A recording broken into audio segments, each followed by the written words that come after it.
Futures and options on futures trading involve substantial risk and is not a suitable investment for all types of investors. Past results are not necessarily indicative of future results. When I use the word I in this video, it refers to what I teach in my charting course or what I author in my twice daily oral and written updates. Prices shown on charts and quote boards are in real time and take into account all known activity up to this point in time.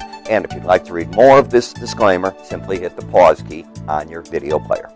Good day, all. Ira Epstein of Linn & Associates with your financial market wrap-up for this May Day. That's May 1st, 2017, and the markets have all closed. And as we're looking at the markets at this point, still the stellar poster child is the NASDAQ, just continues to soar to new highs. Nothing else quite goes with it. It's all by itself. We're going to see Facebook and Apple earnings. I think it's tomorrow is Apple. I think Facebook's the day after, but you might want to check with your stockbroker for that. Most of the metal markets down, and silver just getting absolutely hammered as the longs just keep bailing on this. The copper market up because of a strike threat now in Indonesia from the Grasberg mine there, and that's going to be an important event if it does take place. In the currency market, sort of quiet. Remember, today is May Day, so you had London and Asia closed.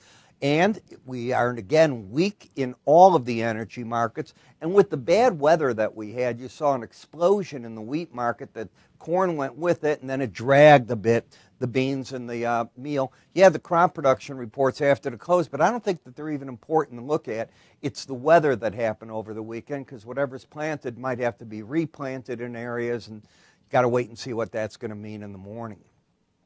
On the E-mini S&P, let's stay with this temporarily. As the market keeps coming up here on weekly charts, a lot of traders are looking at this 2400 zone as an important area where the market needs to get up and through it. The longer it stays here, the more concerned they're getting. That's some traders. Others are saying that maybe the worst quarter of the year is behind us right now, and we're going to see a better second and third quarter. There's that kind of talk going on as well.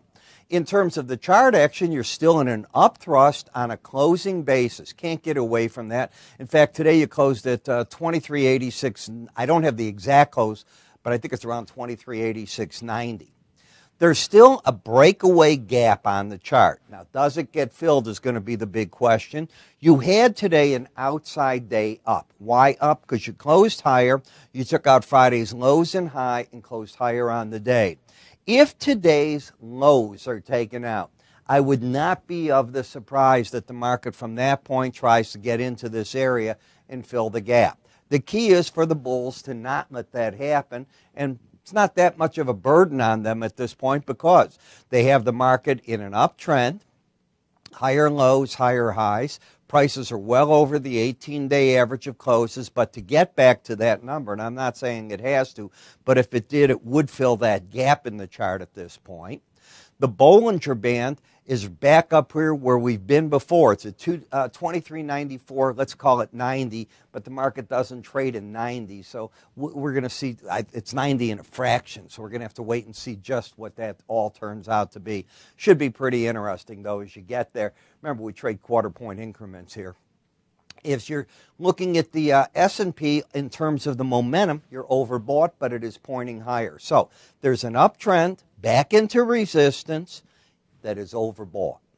When you come to the Dow, you've got an overbought condition as well, into an uptrend, higher lows. Now, if we take a look on this market, the high was 20,929 on Friday. You just missed taking that out today. But back here, you still have the higher lows, higher high. So I just left that arrow there to let you see what it couldn't look like. We'll see what tomorrow brings to it, but you're still very much in an uptrend with support back at the 20,636 level.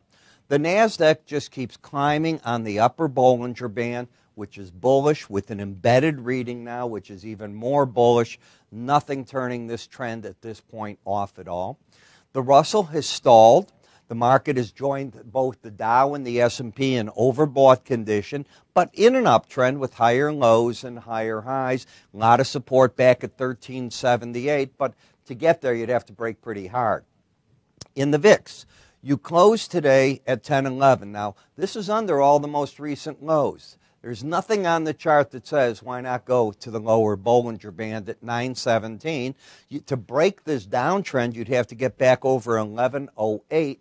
But the lower this goes, the odds favor the higher stocks go. And it also tells you the traders are not concerned. They're not worried about these markets in terms of they need protection. In the June 30-year bonds, we have an outside day down. Today's high is going to be the key in that market at 153.6. The market's looking very hard at the 30-year. Why? Because Mr. Mnuchin, our Treasury Secretary, said he's looking at multi-decade bonds now. He's looking to go far out, and that will impact all of this, especially the far out numbers. If the U.S. decides to go 50-year bonds, maybe 100-year bonds, don't know, but other countries have done it. They're studying it. Why not take advantage of this cheap money? On the ETF TLT, which is the bond ETF, lower highs, lower lows under the 18-day average, oversold, support beginning 120.25 to 120.16. Didn't get there. You got to 120.71. You have today a down day, and but you made a higher high in the 10-year note, and then you closed lower on the day. Interesting because it sort of just keeps the market right on that 18-day average. It's looking for a breakout one way or the other, and the FOMC meeting begins tomorrow, ends Wednesday, with no expectation that the Fed's going to say, hey, let's do a rate cut right now. That could catch the market surprised, but that's not the expectation. In the dollar index, you have an embedded reading, lower highs. You're actually trying now, and let's come to this low. You can see it. This low is 98.56.5, and you're developing sort of a higher low. I think the bears would get enamored with the bear side again if you took out that 58 and had the pattern continue with lower highs and lower lows in embedded. That could throw them for a bit of a loop, but I think they'll still sell into any rally until they lose the embedded reading. So I look at that as very bearish. In the euro currency, you're overbought. Higher lows, lower highs starting. You're still trending upward because the pattern began with the higher lows and higher highs, but it's stalled on you, if you will. If we look at the British pound, embedded reading, finally a down day. You know, you haven't had down days very much. You can see how that's been working. Wouldn't even know where the support comes in this market.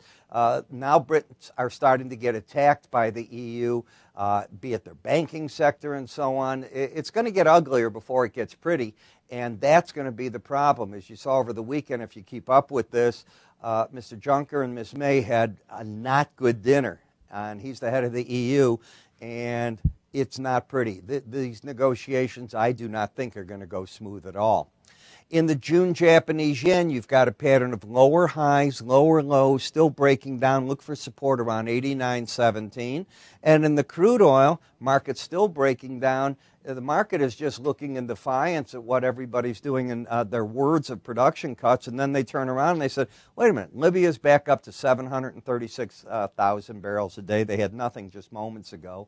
They had shut down temporarily. And now they're talking of going up very shortly to 1.1 million barrels a day. So everybody that's done or adhered to their cuts, well, here comes Libya, Nigeria, and Iran, and they've increased their production, although Iran is talking that they will adhere to 3.8 million barrels a day.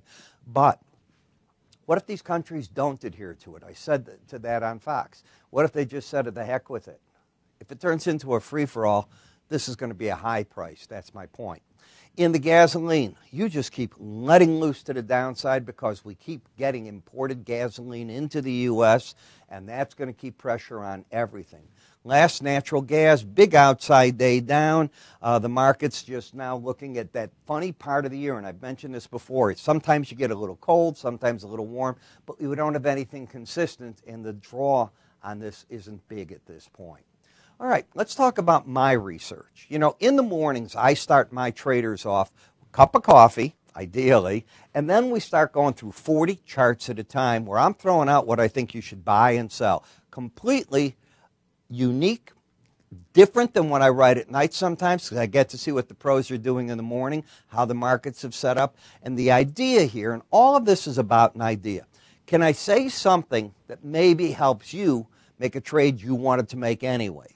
That's the idea of research. Or maybe I present a whole new light on a subject that you didn't even think about, and that gets you thinking about a trade. That's what this is about. And I'd like to give you 20-day trial access to all of this by just giving me a call at this number. You can go to my website, sign up for it on our carousel of free offers. You can click right up here if you're watching me on YouTube. And under us, on a number of websites, it'll say, click here for Ira's free offers. Fill out the form. We'll see that you get it. I'm Ira Epstein. You have yourself a great day, and I will talk to you tomorrow.